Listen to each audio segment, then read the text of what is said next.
Okay, thank you, Director Hume. Now call this meeting of the Air Quality Management District to order at 9:02 a.m. Madam Clerk, will you please call the roll to establish quorum? Director Desmond? Here. Director Dickinson? Director Guerra? Director Hume? Director Kennedy? Director Maple? Here. Director Middleton? Here. Director Pranton? Here. Director Rodriguez? Here. Director Rohrbaugh? Here. Director Sanders? Director Cerna? Here. Director Swin? Here. Director Vang? We have quorum. Okay, great. Will you please join me in the Pledge of Allegiance? Salute, pledge. I pledge allegiance to the flag of the United States of America and to the republic for which it stands, one nation, under God, indivisible, with liberty and justice for all. Thank you very much. And we do actually have our chair on the line, but she is participating remotely, so I'm chairing the meeting in person here. We will have to take a roll call vote for all items because that are voting items because we have folks who are joining via Zoom. And then, Madam Clerk, do you have announcements? I do. Members of the public are encouraged to observe the meeting in real time at metro14live.saccounty.gov, participate in person via Zoom video or teleconference line, and by submitting written comments to boardclerk@airquality.org.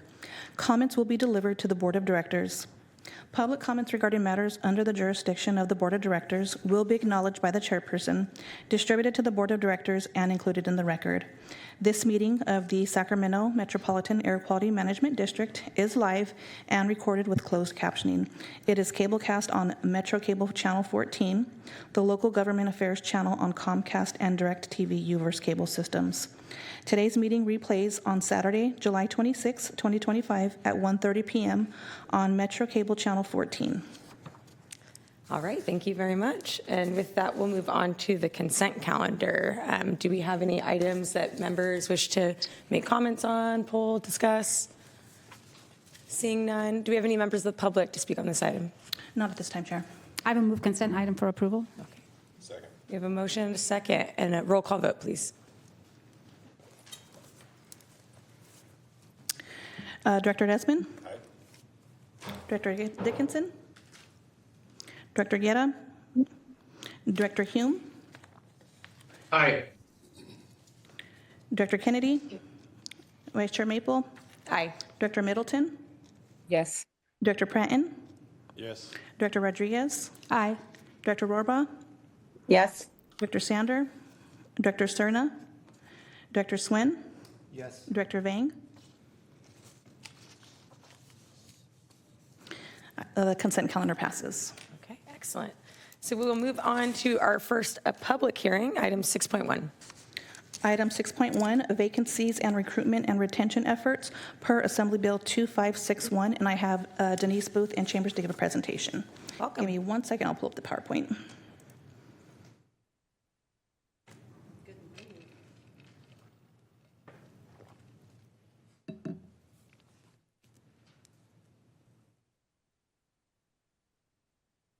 I'll go ahead and get started. Good morning, Vice Chair Maple and board members. Thank you for having me this morning. My name is Denise Booth. I'm the HR officer, and I'm here to very quickly talk about vacancies and recruitment and retention efforts per AB 2561.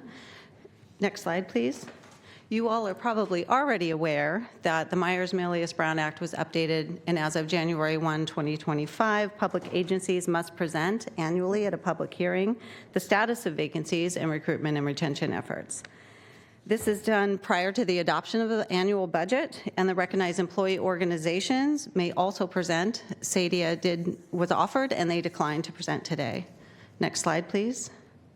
So of our full-time equivalent positions, we have 105.8 FTE, or 106 positions. We have 7 vacancies.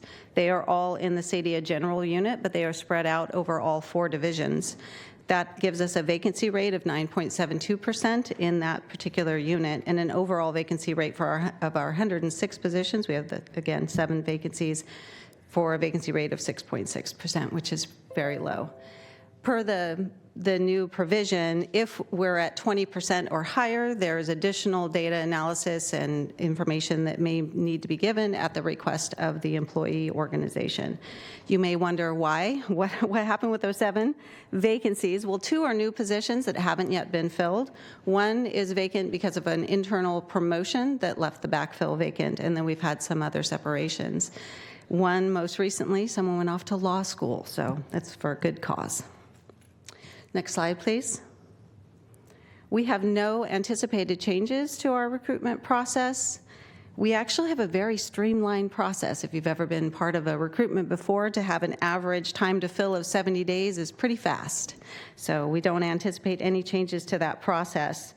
We have competitive salaries, we have open and transparent communication, hybrid work schedules, which employees love, and training and career development, which has an average length of service for our staff of 11 years, with more than 40% of our employees having more than 15 years of service, which is really impressive. And that is the extent of my presentation. I open it up for any questions you may have. Excellent. Do we have any directors here that have comments or questions? Seeing none. Anybody on the Zoom? Not at this time. Do you have any public comment? Not at this time, Chair. Okay. Well, with that, thank you very much. Thank Excellent you. presentation and all good news. So we'll move on to item 6.2. We do need to take action on this item. Oh, that is correct. I'll go ahead and move item 6.1 for approval. Okay, I have a motion. Do I have a second? I have a motion and a second. Please call the roll. Director Desmond? Aye. Director Dickinson? Aye. Director Guerra? Director Hume? Aye. Director Kennedy? Chair Maple? Aye. Director Middleton? Yes. Director Pratton? Aye. Director Rodriguez? Aye. Director Rohra? Aye. Director Sander? Aye. Director Cerna? Director Swin? Aye. This item passes. Excellent. And now we will move on to item 6.2. Yes. Item 6.2, a fiscal year 2025 to 2026, proposed budget and fee schedule.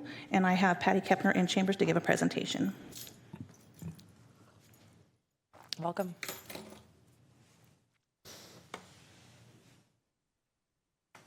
Good morning, Vice Chair Maple and members of the board. My name is Patty Kepner. I'm the controller for the district, and today I'll be presenting the fiscal year 25-26 proposed budget and fee schedule. This is the second, includes the second of 2 public required hearings for the budget process. So next slide, please. A recap of where we're at. In the April board meeting, we presented the budget to the board. It included our budget in detail for all 3 funds, a 5-year forecast that was an outlook to see what the future holds. And then we had the proposed fee schedule, which is an increase of 3.84%. We had the budget and fee schedule posted for the 60-day public comment period. We've properly noticed both public hearings, and today we're recommending final board approval of the 25-26 budget and fee schedule. Next slide, please. This is an overview of the proposed budget, just to get you oriented toward the slide. The first column there is our funds. We have our general fund, which is most of our operating expenditures, employee services and supplies, capital, and then we have our proprietary or our building fund, which is the operations of the building we occupy, and then our special revenue, which has incentives recorded in there. So we're looking at the proposed revenues in the next column, the expenditures, the use of fund balance in all 3 cases, and then the projected fund balance at the end of the next fiscal year, which would be June 30th, 2026. So as an example, the general fund has about $26 million of revenues, pretty consistent year over year. Proposed expenditures, about $29 million, so a use of fund balance of $2.8 million. And then we're looking at $24.5 million as a projected fund balance at the end of the year. You'll note there that for the general and the building fund, we are using fund balance. We do have a reserve policy, and the ending reserve projection is within our required 120 days of expenditures, so we are in alignment there. Overall, we have proposed revenues of $62.3 million, expenditures of $66 for a fund balance use of $3.7, and an ending projected fund balance of $113.8 million. Next slide, please. Moving on to our fee schedule, we do adjust our fees as allowed by rules, and it's used a common or a standard CPI index that we use year after year. There's no change there, and the proposed adjustment for 25-26 is 3.84%, and that would be effective July 1, 2025. Next slide, please.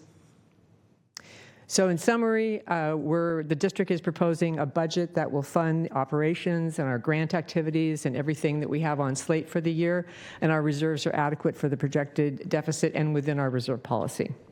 Next slide, please. So the recommendations for today are to open and close the public hearing on the fiscal year 25-26 proposed budget and fee schedule and adopt a resolution approving the following: the fiscal year 25-26 district budget effective July 1, 2025, and the fiscal year 25-26 fee schedule also effective July 1, 2025 with an adjustment of 3.84%. Next slide, please. Thank you for your attention today. That concludes my presentation. I'm happy to answer any questions you may have. All right, thank you very much. And with that, any directors with questions or comments? Anyone on the Zoom? No.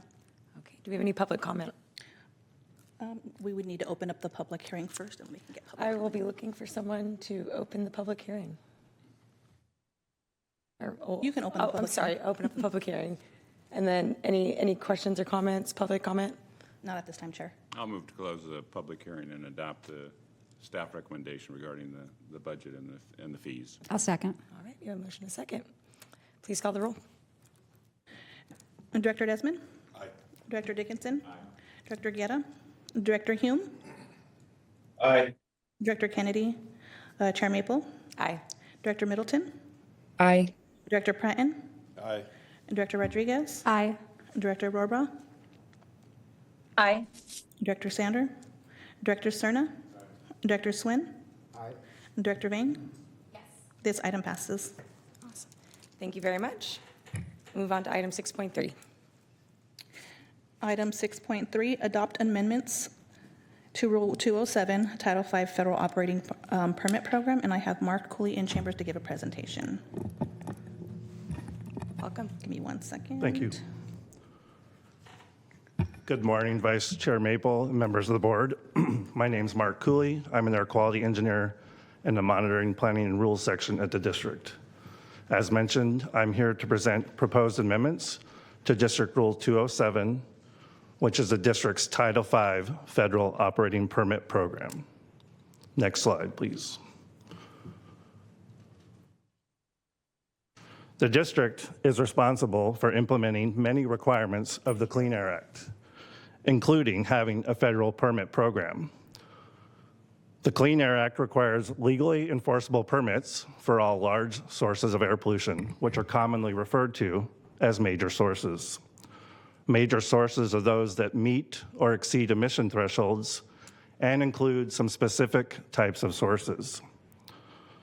This federal permit is called a Title V permit, and it is a permit that contains all state, local, and federal requirements in one document. Next slide, please. What determines a major source in Sacramento is determined by the emissions emitted by that source. In Sacramento County, the thresholds are listed here. I'm not sure if you can see the slides or not. Wait 1 second, we had a disconnect. We can see them on our end. You can see them, okay. The thresholds listed here include There it goes. 25 tons per year of NOx and VOC, which in Sacramento is how most of the Title V sources or major sources are triggered. To put that into perspective, 25 tons per year of NOx is about the average emissions of 20,000 tons, 20,000 cars per year. Excuse me. Next slide, please. District Rule 207 is how the district implements this federal requirement, the Title V program. And the Title V program allows for enhanced public participation during the permit issuance process. It allows EPA a veto authority, and it also improves compliance and enforceability of the requirements because there's a document that contains all those requirements in one permit. Next slide, please. Here is some pictures of the sources in Sacramento County, which there are 14 Title V sources or major sources in Sacramento. Here you can see they include the power plants, the landfill, some large organic storage tanks, and some manufacturing and industrial facilities located in the county. Next slide, please. Here's a map showing where these Title V sources are located. Next slide, please. So, Rule 207 needs to be amended due to various court rulings. In response to one of these court rulings, EPA removed a provision, which is referred to as the emergency affirmative defense provision, and they set a deadline for the district to remove these by August of this year. If the district does not remove these, the EPA could start a notice of deficiency and start sanctions clocks, hence we're here today. In addition to this, due to another court ruling, greenhouse gases cannot be used to determine whether a source is a major source as a sole rationale, and that also needs to be removed from the rule. Next slide, please. A little background about what emergency affirmative defense is. What is it? Well, previously, it was an extra allowance to defend against a potential emission violation that occurred during an emergency if certain provisions were met. However, these provisions in court were determined to be inconsistent with the Clean Air Act, and EPA is again mandating that we remove these provisions. This is not removing any of our existing mechanisms, such as our variance program or mutual settlement for sources. Additionally, this provision, the emergency affirmative defense, has not been utilized by any business in Sacramento County. Next slide, please. So the proposed amendments to Rule 207 are to remove the emergency affirmative defense provisions and remove GHGs as the sole determination for major source applicability. Upon approval of the rule, staff will submit the rule to CARB and EPA to meet the timeline. Next slide, please. As with our other rule amendments, staff conducted outreach, which included specifically for this rule, emails and phone calls direct to each of the Title V businesses. In addition, for today's hearing, a public notice was listed on the district website, printed in the Sacramento Bee, and again, emails were sent out again to all interested parties in district rulemaking. Next slide, please. Staff's recommendation is to conduct the public hearing, determine the amendments to the rule are exempt from CEQA, approve the resolution adopting the rule, and direct staff to forward the documents to CARB and EPA. That concludes my presentation, and I'm available for questions. Thank you very much. And at this time, I'll open the public hearing, and I'll pass it over to Director Dickinson. Thank you. I'm just curious with respect to the determination of a major source. If you can't do it on the basis of greenhouse gas emissions solely, does that mean it takes just one other of the triggers, such as NOx emissions plus GHG emissions, or what becomes now the requirement to determine a major source? For Title V, that will be determined strictly from criteria pollutants now, NOx or VOC. So, did it rule out GHG emissions entirely? No. Previously, you could be a source that didn't emit those levels at 25 tons, and you could trigger Title V. And we did have a source that was going to do that, and then those provisions got struck down, and we haven't been implementing them since that ruling. And that source is not a Title V source because of that. Okay, I apologize. I'm not totally sure I followed you. When if you had a source that on the criteria pollutants didn't reach the 25 tons per year, et cetera, but their GHG emissions exceeded whatever the criterion was, now they have to exceed with respect to the criteria pollutants only. You can't add in GHG emissions, or how do GHG emissions play into this, if at all? For Title V, they would not. Okay. If that source, in your example, would not have a Title V, they would likely have district permits, but they wouldn't be subject to the additional federal requirements of having a Title V permit. I see. So it really, for Title V purposes, takes GHG emissions out of the equation. Correct. Okay, thank you. Thanks, Chair. Okay. Vice Chair, whatever the position are you hold. You know, I'll take whatever title you give me. Any other Potentate. questions or comments from directors? Anyone on the Zoom? Not at this time, Chair. Do we have any public comment? Not at this time. Okay. So with that, I will entertain a motion. I will go ahead and move the item for approval. Okay. Second. And a second. Okay, please call the roll. Director Desmond? Aye. Director Dickinson? Aye. Director Guerra? Director Hume? Aye. Director Kennedy? Chair Maple? Aye. Director Middleton? Aye. Director Pratton? Aye. Director Rodriguez? Aye. Director Rohrbaugh? Aye. Director Sander? Director Cerna? Dr. Swin? Aye. Director Vang? Yes. This item passes. Excellent. So now we move on to the discussion calendar, item 7.1.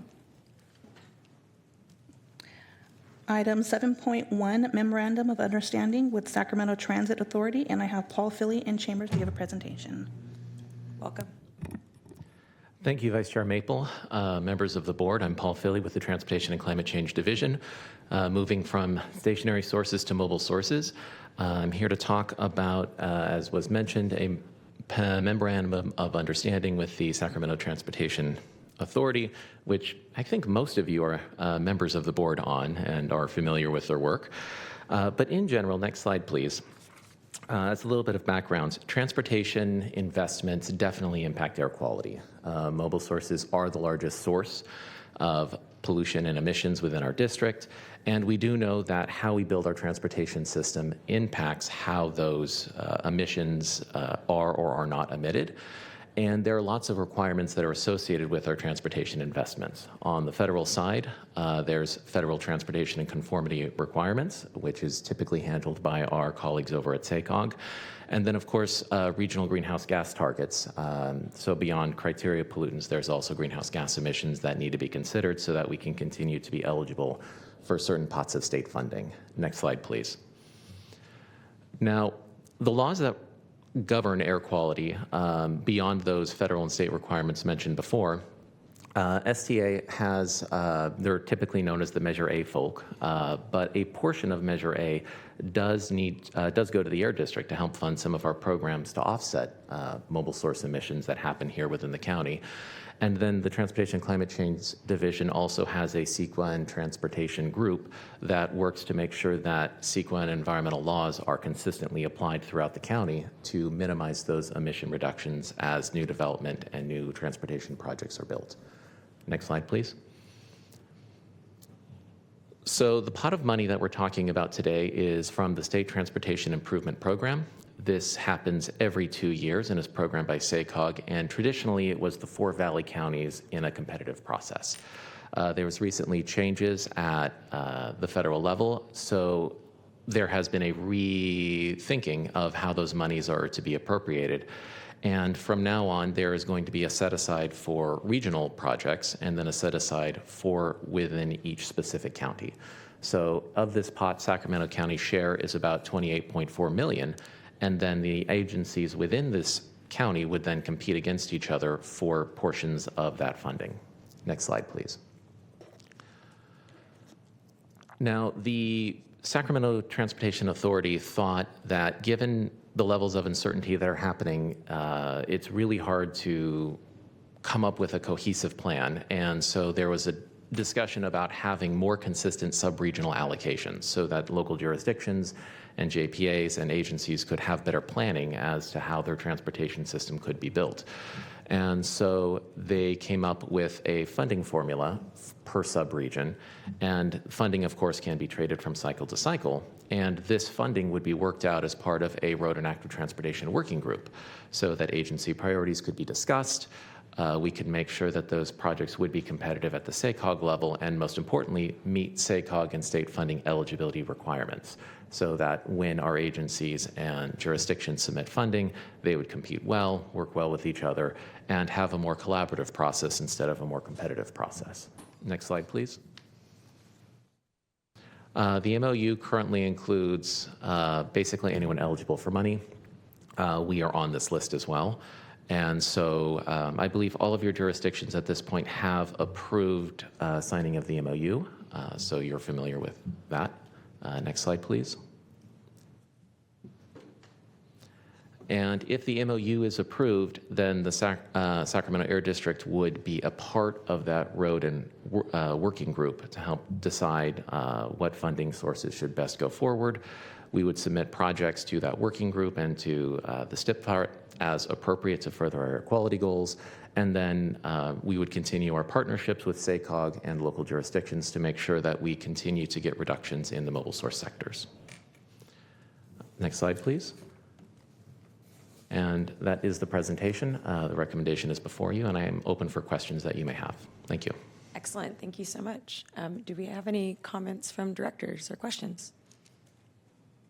Seeing none in the room, any on Zoom? No, Chair, not at this time. Okay, do we have any public comment on this item? No, Chair. Okay, seeing none, I'll entertain a motion. Okay, we have a motion and a second. Please call the roll. Director Desmond? Aye. Director Dickinson? Aye. Director Guerra? Director Hume? Aye. Director Kennedy? Chair Maple? Aye. Director Middleton? Aye. Director Pratton? Aye. Director Rodriguez? Aye. Director Roba? Aye. Director Sander? Director Cerna? Aye. Director Swin? Aye. Director Vang? Yes. This item also passes. Excellent, thank you so much. We'll move on to item 7.2. Item 7.2, Sacramento Valley Basin-wide Air Pollution Control Council new alternate member appointment. Okay, we're looking for an alternate. Who wants to volunteer? It's my understanding that Director Guerra is currently the Yes. person, but we need someone to volunteer for an alternate position should he not be available. Any interest from directors? I can also just choose someone. When do they meet? The BCC Council meets every other month on the first Friday. Director Guerra is really involved in that meeting, so the alternate may possibly never have to attend, but we do technically have to have an alternate. Amy, did you want to comment? Vice Chair Maple, if I may, maybe I can jump in and just put a Certainly. little bit of context on this. Go ahead. So just to make it clear, as you said, the BCC has a representative, and Councilmember Guerra is currently. The alternate member used to be Director Papineau, who now has been replaced by Director Pratton. So naturally, what we think would be the easiest path if Director Pratton is of agreement is to retain the jurisdictional representation. But as you said, obviously, this is up to the board to decide. So I just wanted to share that background. So we do have a recommendation, it sounds like. Recommendation. Sorry, Matthew. Do you accept the nomination? My calendar's full right now. Okay, sounds like, yeah, it sounds like you may not have to ever do it, but, okay, we have, okay. Team player. So do we need a motion on that? Do. I think there was a motion So, already, right? Director Hume. I'll second. And a second. Please call the roll. Second, I didn't hear it. Sim. Swin, okay. Okay. Director Desmond? Aye. Director Dickinson? Aye. Director Guerra? Director Hume? Aye. Director Kennedy? Chair Maple? Aye. Director Middleton? Aye. Director Pratton? Aye. Director Rodriguez? Aye. Director Roba? Aye. Director Sander? Director Cerna? Director Swin? Aye. Director Vang? Yes. This item also passes. Excellent, and we thank you for your service.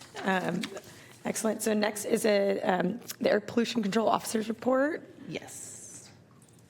Item 8.1. All right. Well, thank you. I'm up As the slides come up, I want to reassure Director Pratton that if you do have to get pulled into the BCC, it's a really good group of your fellow elected officials from 10 counties to the north, in addition to Sacramento County. So they're working on some really good things. So rest assured, is going to be time well spent. But anyways, I'm happy to be with you, and I want to extend first a warm welcome to our alternate board members. We don't often see you, but thank you for joining us. Next slide, please. I just have very briefly 4 different items that I want to share with the board, just to make sure that you guys are in the loop. The first one is probably the most important, our telework policy. In the past, we committed to the board to undertake a yearly assessment of our policy. And what that means is every beginning of the fiscal year, we bring you a recommendation. The recommendation is based on a performance management framework that my team of directors has developed. And basically what that means is we have actually identified metrics in terms of productivity, the continuity of operations, and the services that we provide. We're also very actively seeking staff input, and we conduct a survey. And when you put it all together, and this is all spelled out in great detail in the memo that you have in your board packet, when we put all that together and turn the crank, we basically have our evidence to present to you in terms of supporting the recommendation. And what we want to do is basically continue what we have been doing since we came out of the pandemic, which is we have a requirement to be all of us in the office at a minimum 1 day in the office during the work week. Realistically, we end up these days being in the office much more than that, but that is the minimum requirement. We do have one additional requirement, and that is to conduct all hands meetings once a month in person. Thus far, we have done it alternatively, one in person, maybe a couple of them in person over the year, and then the rest online. We find that having an opportunity to come together, all 106 of us, would be beneficial. So that is going to be the recommendation to you. And again, this is not an action item, but obviously if you have any concerns or you have any disagreements, now is the time for us to hear it from you. Next slide, please. We are preparing a very significant and important celebration that doesn't happen often. And the celebration is that our region of multiple counties, what we call the Sacramento Federal Non-Attainment Region. So this is our air district jurisdiction along with 4 others around us. We have actually attained, per the deadline, the ambient air quality standard for ozone that was adopted in the year 2008. And that is the big deal. And what we have done is invited the EPA regional administrator, Mr. Cook, who has agreed to join us in Folsom. Chair Aquino has graciously agreed to help us with the venue and organize this celebration. And the idea, again, is simply to come together and celebrate this momentous achievement. It is a big deal because when was the last time that you heard that we were celebrating attaining the standard, right? And what I want to note here for you as well is this is not just about the air agencies doing what we're required to do per the Clean Air Act. This is really a celebration of the region, the community, the businesses, and everybody else. And that's why you see Mr. Robert Heath, the CEO of the Sacramento Metro Chamber of Commerce, is going to be one of our 4 speakers, along with the public health officer from Placer County. At the end of the day, reaching the standards is really about public health protection. And we're going to have this community event, as I like to call it, on the 21st. You are all invited to come. If you can, please join us. We are going to have a very significant outreach so that we can bring as many stakeholders and partners, again, to celebrate this momentous occasion for the Sacramento region. Next slide. A quick reminder, especially for our alternate members, we are co-sponsors of SB 88 biomass utilization bill that Senator Caballero is sponsoring along with our friends at Placer County. Excuse me, Senator Caballero is obviously carrying the bill. She's the author. The bill is moving along.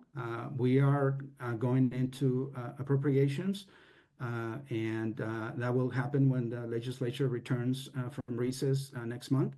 We have been working with all the agencies affected, CARB, CEC, and CAL FIRE, and we are feeling pretty hopeful that we're going to make it out of our appropriations. And as I said before, this is a big deal. And this is actually related to the BCC, right? Because that is where all the agricultural biomass is currently present.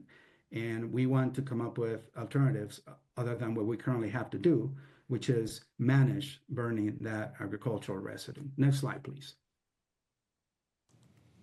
And this is my last FYI, if you will. You've been aware that we are working with SAVA and along other partners who are sponsoring the conversion of a traditional EV lowrider into an electric lowrider. And I want to emphasize that this is a project that the kids, the high school students, are doing. Obviously, they have significant assistance from all the partners, but the idea here is to promote this idea of the transition to electric mobility in any end use. And it also has obviously a very strong component of workforce development, education, and training, because again, the high school students are the ones that are doing this. They are getting noticed. The Smithsonian Institute has this very nice festival every year around 4th of July. And this year, they were actually invited to come to the festival and be put on center stage. And I was pretty pleased to be able to go out there and support them. Came out with Mr. Lemos and obviously the superintendent of the Sabbath school, the assistant superintendent. It was a great event. And again, I want to share that with you because this is a big deal, right? Is basically enabling kids who may not have thought much about the energy transition and electric mobility, and now they are basically driving it. So just want to share that with you, and this concludes my report. Happy to answer any questions. Thank you very much. Some exciting updates, and just want to offer congratulations to you and your team on a big milestone. I unfortunately won't be able to be there, but I will be celebrating from afar. So with that, I'll pass it on over to Director Dickinson. Thank you, and thanks for the report, Alberto. I do have a comment on the hybrid work policy, and I think that at least in the conversations I've had over the last few years about the necessary rise in remote work and virtual meetings, that virtually to a person, if not unanimously, everyone I've discussed this with feels that there's something lost when you don't have people in person, that you conduct virtual meetings, you do the business that you need to do, but there's a personal element lost, that there's a deficit in developing interpersonal relationships that often then build a sense of teamwork and a sense of being connected, of having common purpose, of having something that you share more than simply the work assignment that you've just conducted the meeting concerning. And so as I think about this, I understand, and by the way, I read the material as well. I understand the desirability of being able to stay at home, work from home. In some cases, it's going to be more efficient and arguably even more productive. But I wonder more about that loss of connectedness that as a consequence of using of relying so heavily on that approach to work. And so I wouldn't suggest you've had these discussions among the staff. You've arrived at an approach you think makes sense for the year. So I wouldn't suggest a change now. But I would suggest that there, in the future, looking at whether this continues or changes, that there be consideration of this element for the district staff. Obviously, there are a lot of staff that are in the field on a daily basis. So that is an element that needs to be incorporated into the equation of what ought to be the approach to being in the office versus elsewhere, whether it's out on a site or at home. But I do think that it makes sense ultimately to move back closer to being in the office on a more regular basis rather than more remote on a regular basis. Thanks. Director Dickinson, I appreciate your perspective, obviously, and thank you very much for having read the memo. Clearly, this is an area that is subject of continued very rich debate, and I'd be happy to engage in that with you. What I want to point out to you is this. I asked our team, and everybody stepped in, to be data-driven, and that's why I spoke about the management framework. We wanted to come up with specific metrics that we could actually track. And this is pretty natural for us, right? Because, we're a bunch of engineers and scientists primarily. So we wanted to be data-driven, because what I have seen since we came out of the pandemic is the perspectives, the decisions are based on perspective, desires, opinions, and anecdotes. Very little is based on actually metrics that represent productivity, the level of service that an agency like us should be providing, and other metrics. And I want to emphasize that our team has spent a lot of effort coming up with what I think is one of the most defensible ways with data to support the recommendation. And again, the reason we do this on a yearly basis is because we understand that things are pretty dynamic and changes. So again, I appreciate your perspective. Thank you for supporting it. And I welcome the opportunity to continue to have this conversation. Great, thank you. Any other comments or questions from directors in the room? Anyone on Zoom? Do we have any public comment on this item? This time. Okay, so with that, we'll move on to board ideas, comments, questions, AB 1234 reports. Seeing none, any on the Zoom? No, Chair. All right, any public comment for matters not on the agenda? Not at this time. Okay, with that, we are adjourned at, what time is it? 9:44 a.m. Thank you for the very efficient meeting. Yes, thank you. Goodbye, everybody. Thank you.